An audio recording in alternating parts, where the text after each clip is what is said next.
In this lecture, what we're going to be looking at is how do you finance your international trade? When you're buying and selling things internationally, what ways can you make certain that you're going to get paid, or that you can pay? All right. Um, there are several different ways that we can look at payment. The first way that you can get paid is if the supplier provides credit to the seller. Somebody wants to purchase your good from overseas.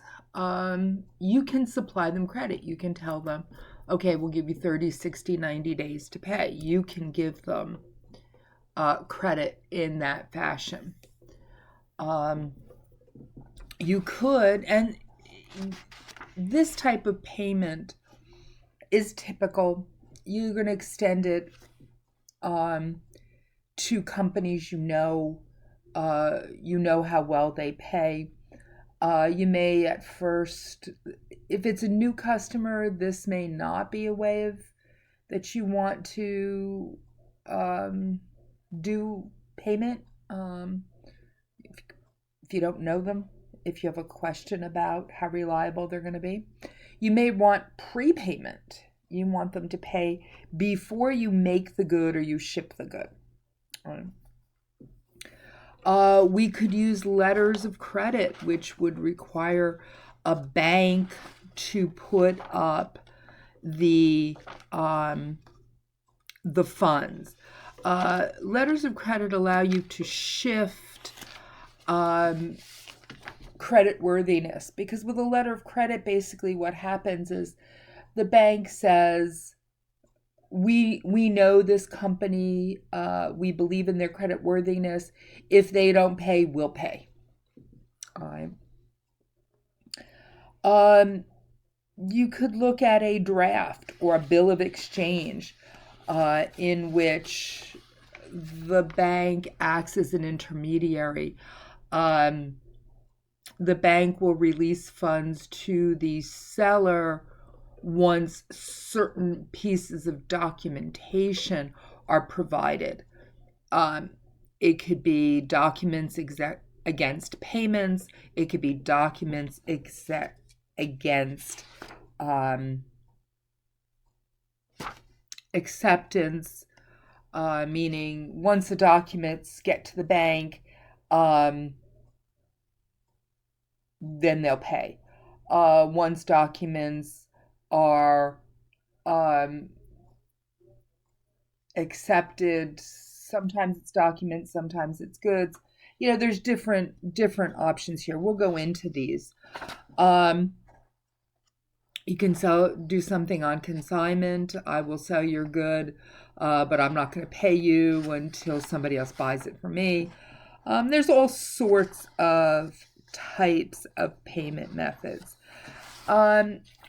So let's look at some of these payment methods that can be used. All right.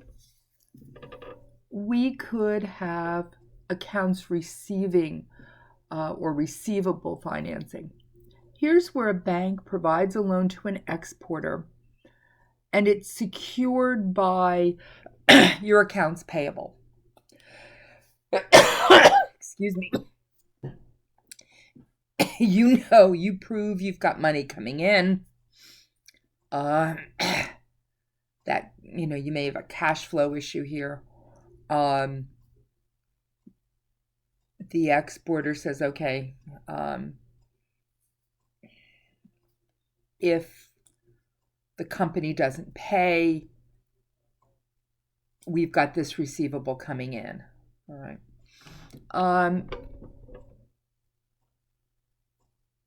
What are some of the risks of accounts receivable financing? You always have to worry about what's the government going to do. Is the government going to freeze your money so you can't pay back? or the buyer can't pay you.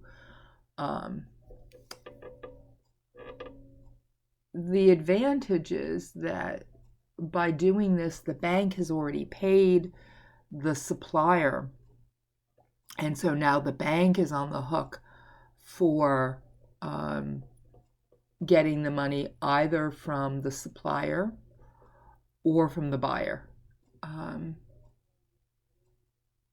So are we shifting the risk a bit here? We could do factoring, where an exporter sells the accounts receivable to a third party who accepts the responsibility of collecting it. Great from the seller's perspective, because they get their money, they leave the responsibility to collecting to a third party. And that's great, but think about it. If you were the buyer and someone sold your account to a third party, could be insulting. You don't think I'm going to pay? Why are you selling it? So that's an issue. So you need to be careful look at whichever choice of financing you're doing, look at it from everybody's perspective. We have a banker's acceptance. A banker's acceptance is simply a time draft. And that's simply a payment that you're getting in the future. The time draft is drawn on and accepted by a bank, and there's a certain time frame associated with the banker's acceptance. You have to wait a certain period of time for payment. Great for the exporter because you've got the bank there as this intermediary who's willing to put up the money. And these bankers' acceptances, there's a secondary market for them. You can sell them. Allows the importer to get credit when they may not be able to get credit some other way. Great for the bank because they get commission. Seems to be a good way all around. But again, there's going to be a cost of doing this.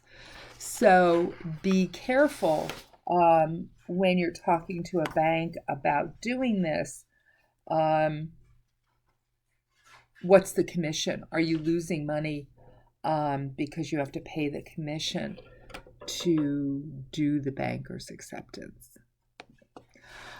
You could have working capital financing. These are short-term loans, and we'll talk about short-term loans next week. Usually these working capital loans, are for exactly that. You need to buy inputs. You need to increase production. And you need a loan to cover it.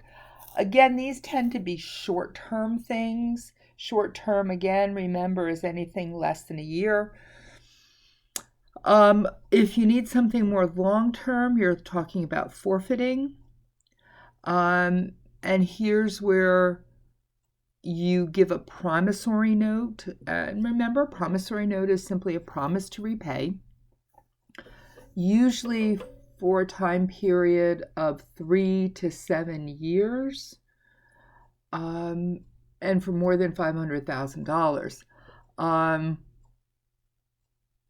Again, you've got to be a good credit risk. You've got to be have a good credit rating for a bank to do such a loan, to support such a note. Counter trade. I've done this. And counter trade tends to be done when you have a country where the currency in that country either isn't convertible, or where you just can't take the money out of the country. So counter trade means I'm going to sell water bottles to Botswana, but I don't want the Botswanan money. I don't want to deal with that if they're paying me in their Botswanan currency. I could get paid in their currency, but then immediately buy something else with it, and then export from Botswana to the United States that other commodity. So the purchase of one commodity is linked to the sale of another commodity. And so really the money is not a big issue. We talked earlier about letters of credit, so let's kind of get a little down and dirty with that. Again, as we said, a letter of credit is simply when a bank puts its own creditworthiness in place of a company. So as the buyer, I can go to a bank and say, I want to get a letter of credit. I want you to say that if I don't pay, you will pay. And the negotiating bank will want to see certain documents before it will advance the money, before it will pay out. So some of the documents that are usually required are a draft, an unconditional promise to pay.